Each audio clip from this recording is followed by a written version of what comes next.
Tenemos la presencia del asambleísta Virgilio Hernández. Señor asambleísta, muy buenos días. Para el día de hoy, como en algunas otras ocasiones, tenía previsto un debate suyo con el asambleísta Andrés Roche sobre el tema del Código de Ordenamiento Territorial. Lamentablemente no nos hemos podido poner de acuerdo en el día y la hora con Andrés Roche. Siempre ha habido algún tema que nos ha impedido. Aspiro que en algún momento pueda hacer. Hubiera querido que sea en esta semana, pero tengo entendido que usted sale de viaje y regresa en 10 días, 15 días, pero bueno, en todo caso eso queda para el futuro. Virgilio Hernández, asambleísta, Código de Ordenamiento Territorial. Ya tenemos los municipios que incluso representan a la misma Alianza País, que están elevando sus voces, que dicen nos están alejando de aquella participación transversal en cuanto a la planificación, que debe contestar usted como presidente de aquella comisión. Muy buenos días, un gusto poder conversar con ustedes y también ojalá pudiéramos realizar este debate que se ha anunciado. Creo que ayudaría a clarificar algunos puntos controvertidos que quedaron enunciados en el proceso de aprobación del COTAD. No me voy solo 6-7 días a cumplir estrictamente responsabilidades institucionales, de tal manera que en el transcurso de ese tiempo podemos conversar. Mire, estamos precisamente el día de ayer inició el proceso de discusión del Código de Planificación y Finanzas Públicas. Este es un código importante, fundamental, y es un código y yo voy a partir de esto, en el que yo coincido con la planificación como un elemento fundamental del Estado. Eso no está en discusión. Precisamente. Pero esto estuvo en discusión durante 2 décadas anteriores. No se planificaba, y al no planificar, precisamente lo que se hacía es debilitar esa capacidad de que el Estado, en sus diferentes niveles de gobierno, pueda pensar en una perspectiva de mediano y largo plazo.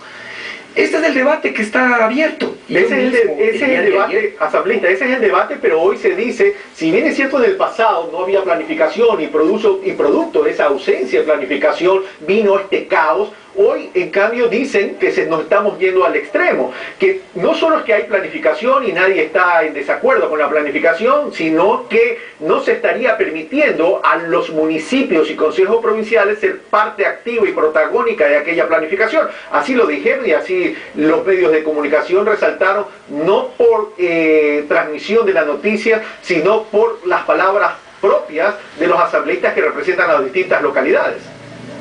Mire, este es un tema que estaba en el debate. Que la propuesta que realizó el presidente precisamente fue, ayer escuchamos sin duda interesantes aportes, más o menos unas 15 intervenciones, y había todavía 14 asambleístas que tenían que intervenir. En este sentido, el presidente de la asamblea lo que hizo, además esto nos habría permitido profundizar la discusión, es proponer que este debate siga el día miércoles.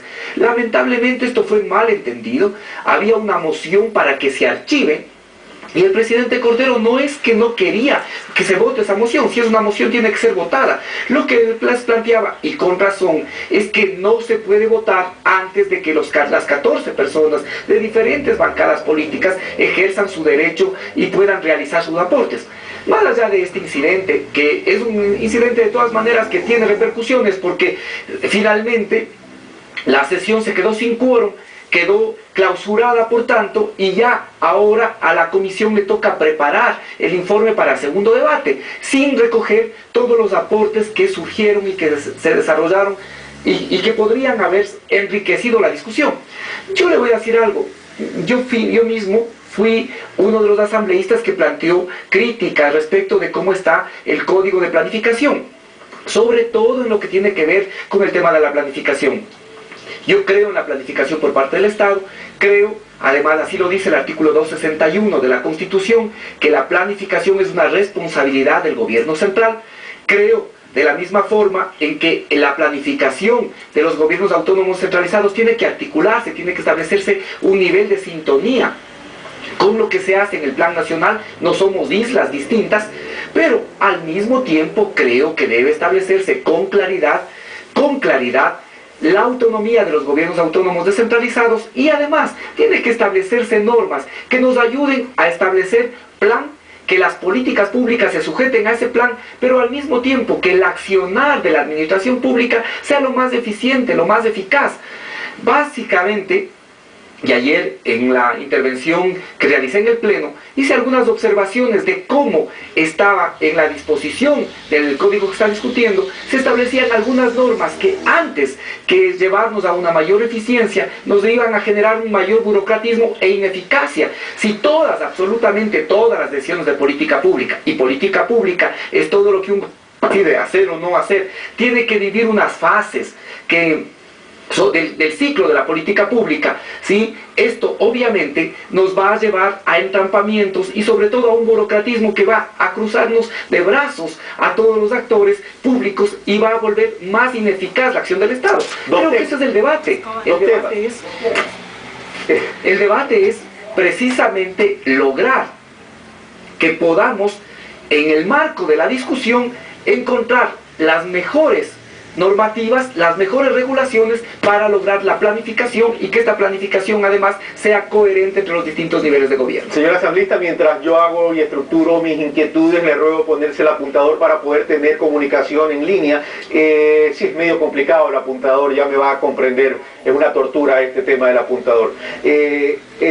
Dos inquietudes, señor asambleísta. La una, de acuerdo a su criterio, usted lo expresó el día ayer cuando pudo intervenir, de acuerdo a su criterio, entonces significaría que existe el riesgo que los municipios, los consejos provinciales, los GATS, los gobiernos autónomos, podrían correr el riesgo de tener que engordar sus burocracias para poder instrumentar todo aquello que este código quiere implementar por un lado, y por otro lado, si bien es cierto la planificación es potestad del gobierno, es competencia del gobierno central, pero no podemos desconocer que los gobiernos autónomos descentralizados tienen también como una gran competencia la necesidad de planificar de acorde a sus necesidades, y son los que están más cerca de sus necesidades. Lo que habría es que articular la planificación de los GATS, los gobiernos autónomos descentralizados, con la gran planificación del gobierno central. En ese sentido, el problema es que de pronto podrían existir visiones distintas. Ahí, ¿cómo resolverlo?